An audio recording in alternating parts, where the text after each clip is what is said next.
Hola, soy JP Martínez de el podcast de Romanos 1:16. Muchas gracias por estar conectado una vez más con nosotros en el programa consentido de todos los latinoamericanos que aman la infalible, suficiente e inerrante palabra de Dios. Únete el día de hoy como patrocinador y accede a contenido exclusivo en www.patreon.com/JPauloMartínez.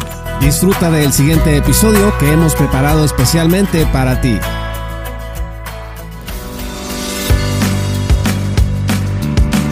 ¿Puede un cristiano verdadero pecar voluntaria y deliberadamente? La respuesta corta es sí puede, pero no debe. De hecho, la mayoría de los pecados que cometemos los cristianos son pecados voluntarios y deliberados. Usted lo puede comprobar en su última confesión de pecados ante Dios. ¿Recuerda usted por qué pecados le pidió perdón al Señor? ¿Acaso no eran pecados que usted permitió en su vida de forma voluntaria y deliberada? Discúlpeme si le estoy haciendo recordar cosas desagradables, pero es necesario para ilustrar este punto. Y si acaso la respuesta es que no, pues lo insto a revisar más atrás en su vida para que reconozca que sí han existido lamentablemente pecados voluntarios y deliberados. Los seres humanos pecamos voluntariamente, ya sea por comisión o por omisión, al no hacer lo que sabemos que debemos de hacer. También hay pecados que son ocultos a nuestros propios ojos, como aquellos por los cuales David oraba en el Salmo 19, versículos 12 y 13, eran pecados por ignorancia. En Levítico 4:2, la propia ley de Moisés disponía sacrificios por pecados cometidos sin intención de violar la ley de Dios. El pecado, estimados amigos, es una infracción a la ley de Dios, de acuerdo con 1 de Juan 3, versículo 4, de manera que el cristiano debe permanecer en Cristo para evitar caer en pecado. Permanecer en Cristo es vivir como Él anduvo, simplemente eso, 1 de Juan 2, versículo 6, y no según la carne. Cuando usted vive según la carne, usted no está viviendo como Cristo vivió y usted no está permaneciendo en Cristo. Por eso, para llevar fruto, dice Juan 15, tenemos que permanecer en Cristo. Bienvenidos al episodio 180 de el podcast de Romanos 1:16 con JP Martínez. Amigos, creo que la mayoría de los cristianos estarán de acuerdo conmigo, al menos en lo general, respecto de lo que he explicado aquí. Y sin embargo, cuando llegamos a textos como Hebreos 10, versículos 26 al 31, muchos perdemos el sentido común y leemos en el pasaje algo que no está allí. Abra por favor la Sagrada Escritura junto conmigo en Hebreos 10 versículos 21 al 31. Dice la palabra de Dios: porque si pecáremos voluntariamente después de haber recibido el conocimiento de la verdad, ya no queda más sacrificio por los pecados, sino una horrenda expectación de juicio y de hervor de fuego que ha de devorar a los adversarios. El que viola la ley de Moisés por el testimonio de 2 o 3 testigos muere irremisiblemente. ¿Cuánto mayor castigo pensáis que merecerá el que pisoteare al Hijo de Dios y tuviere por inmunda la sangre del pacto en la cual fue santificado e hiciere afrenta al Espíritu de gracia? Pues conocemos al que dijo: mía es la venganza, yo daré el pago, dice el Señor, y otra vez el Señor juzgará a su pueblo. Horrenda cosa es caer en manos del Dios vivo. Como sabemos que la mayoría de los pecados que cometemos los cristianos son voluntarios y deliberados, entonces debemos analizar con mucho cuidado lo que dice este texto en Hebreos, porque literalmente indica que aquellos que pecan voluntariamente están bajo una horrenda expectativa de juicio y de hervor de fuego. Eso dice el versículo 27. Peor aún dice el versículo 26 que ya no queda más sacrificio por los pecados. Evidentemente, esto no puede significar que en el momento en que usted comete un pecado voluntario y deliberado, usted se gana un boleto al infierno. Porque si eso significara este pasaje, lo más probable es que nadie iría al cielo, porque como Juan dice, si decimos que no tenemos pecado, nos engañamos a nosotros mismos. 1 de Juan 1, versículo 8. ¿Qué significa entonces Hebreos 10, versículos 21 al 31? Como siempre, la regla de oro es el contexto. Hebreos está dirigida a judíos creyentes para exhortarles a no abandonar su fe en Cristo, para que no se volvieran al judaísmo. En palabras más técnicas, es una carta en donde se les advierte del peligro de incurrir en apostasía. Cristo, estimados amigos, dice Hebreos, es superior a todo aquello en lo que hayan creído los judíos bajo la ley. Les voy a mencionar nada más algunas cosas que Hebreos nos dice al respecto. Dice Hebreos que Cristo es superior a los ángeles. Vea Hebreos 1, versículos 4 al 6. Dice que es superior a Moisés. Hebreos 3, versículos 3 al 6. Dice que es superior al sacerdocio levítico. Hebreos 7, versículos 11 al 28. Dice que es superior al tabernáculo terrenal. Hebreos 9, versículos 11 al 12. Dice que es superior al sacrificio de animales. Hebreos 9, versículos 23 al 28. Dice que es superior al pacto antiguo, Hebreos 8, versículo 6, superior a los antiguos patriarcas, Hebreos 11, versículos 39 al 40, superior al sistema ceremonial, Hebreos 10, versículos 1, 18, y así le podemos seguir en todo este contexto maravilloso, en donde Hebreos habla acerca, es una tesis acerca de la superioridad de Cristo. Por supuesto, no puedo dejar de mencionar que Cristo es superior a cualquier otro sumo sacerdote, de acuerdo con Hebreos 4, versículos 14 al 16. Sin embargo, amigos, había creyentes judíos que estaban siendo tentados a abandonar su nueva fe en Cristo para regresar a lo que conocían, a lo que había estado en su formación primera, en donde habían sido entrenados y formados. Es muy difícil sacarse de encima algo que a uno le enseñaron de niño, y bueno, seguramente estos judíos estaban atravesando por una tentación de esta naturaleza. La pregunta es esta: ¿qué debían esperar estos judíos creyentes al darle la espalda a Cristo? Bueno, a eso es a lo que responde Hebreos 10, versículos 26 al 31, entre otras advertencias contra la apostasía que hay en la epístola a los Hebreos, en el capítulo 3, en el capítulo 6, capítulo este último sobre el cual nosotros grabamos un episodio titulado ¿Puede un cristiano incurrir en apostasía?, que está disponible en www.patreon.com/J. Paulo Martínez. Puede usted escucharlo gratuitamente. Dice el texto en Hebreos 10:26 que si pecáramos voluntariamente después de haber recibido el conocimiento de la verdad, ya no queda más sacrificio por los pecados, sino una horrenda expectación de juicio y de hervor de fuego que ha de devorar a los adversarios. Yendo por partes, ¿qué significa pecar voluntariamente? Esto se refiere en el contexto a tomar la decisión de regresar a la ley de Moisés y sus rituales, a pesar de la probada superioridad de Cristo, de la cual hemos ya mencionado varias cosas. Estos hermanos ya tenían la libertad para entrar en el lugar santísimo por la sangre de Jesucristo, eso dice Hebreos 10:19, así que si abandonaban su fe en Cristo, la pregunta es, ¿cómo podrían tener acceso a Dios? En el verso 23, el autor de Hebreos lanza una declaración contundente. Escuche esto: mantengamos firme, sin fluctuar, la profesión de nuestra esperanza, porque fiel es el que prometió. Este es un llamado para los hebreos de aquellos días y es un llamado para nosotros el día de hoy, cuando estamos rodeados de tentaciones que nos invitan a darle la espalda al Señor Jesús. Dice el texto en Hebreos 10 que ya no queda más sacrificio por el pecado. Esto quiere decir que si con Cristo los sacrificios de la ley habían sido superados y habían perdido su eficacia dispensacional, entonces los creyentes judíos que se alejaran, pues ya no tendrían nada que ofrecer a Dios por sus pecados. Hebreos 9, versículo 28 dice claramente: así también Cristo fue ofrecido una sola vez para llevar los pecados de muchos, y aparecerá por segunda vez sin relación con el pecado para salvar a los que le esperan. Según Hebreos 10, versículo 14, los creyentes en Cristo fueron hechos perfectos por una sola ofrenda. ¿La ofrenda de quién? La ofrenda de Cristo en la cruz. Al rechazar esta ofrenda, pues no habría ya manera de estar en paz con Dios. Ahora, ¿qué significa que los que le dan la espalda a Cristo, pues les espera una horrenda expectativa de juicio y hervor de fuego? Pues básicamente en la teología se han dado dos interpretaciones que son las más populares. La primera es la del calvinismo, que dice que los sujetos de dicho juicio en realidad eran falsos cristianos que nunca confiaron realmente en Cristo para su salvación y que simplemente cuando apostataron, pues demostraron su perdición.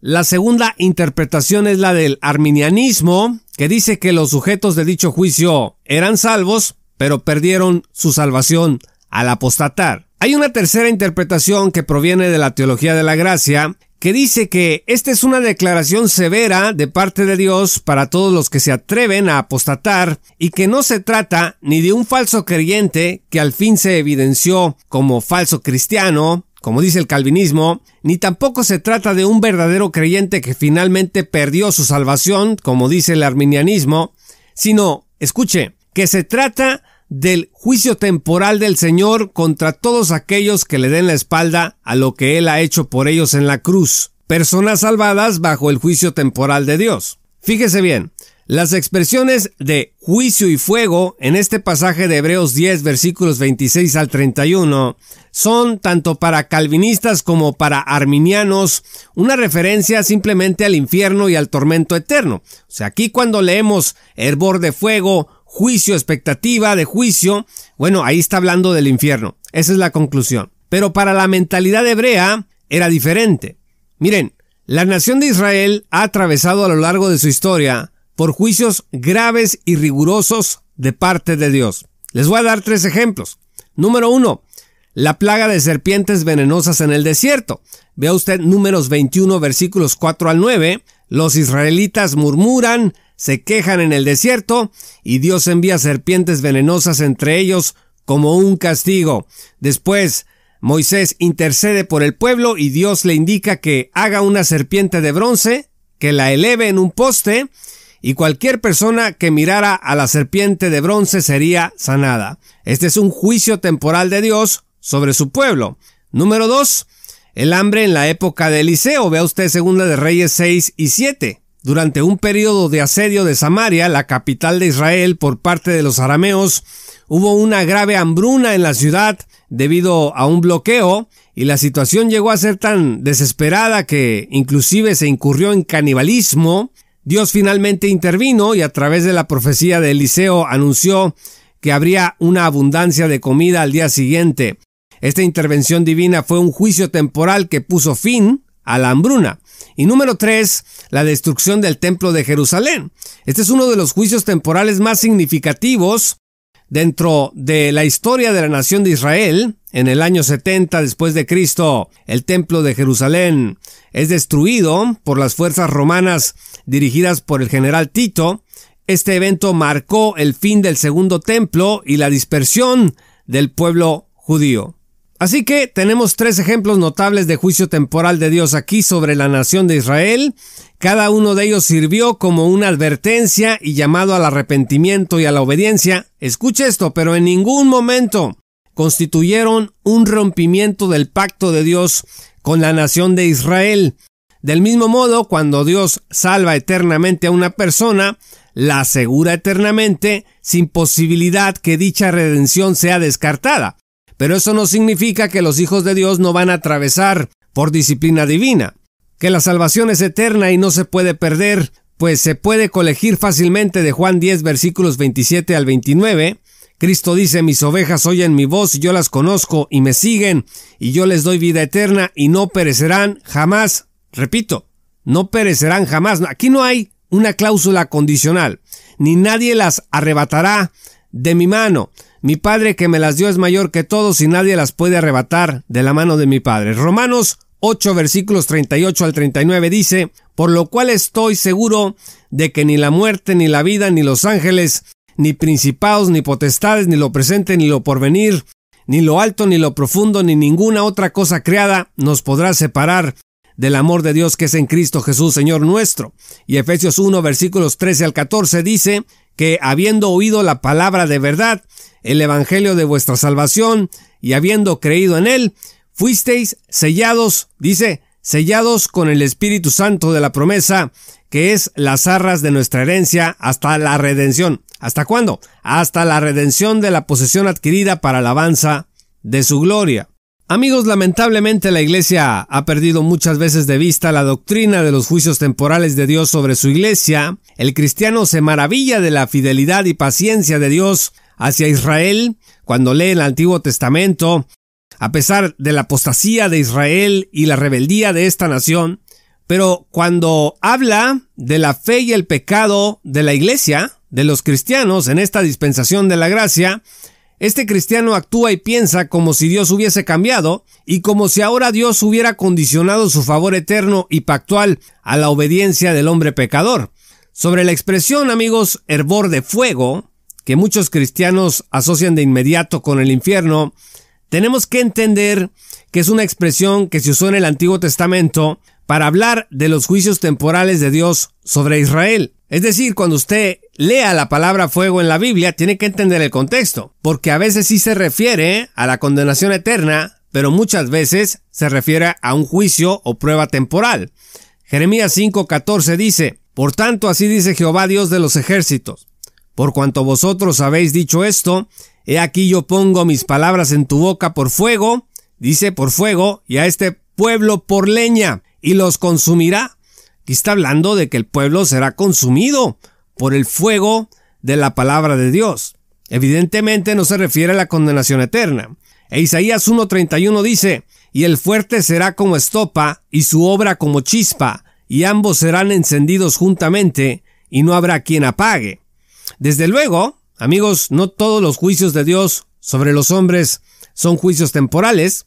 Los juicios temporales solo son sobre aquellos que forman parte de su pueblo porque han entrado en una relación de pacto con él a través de la fe.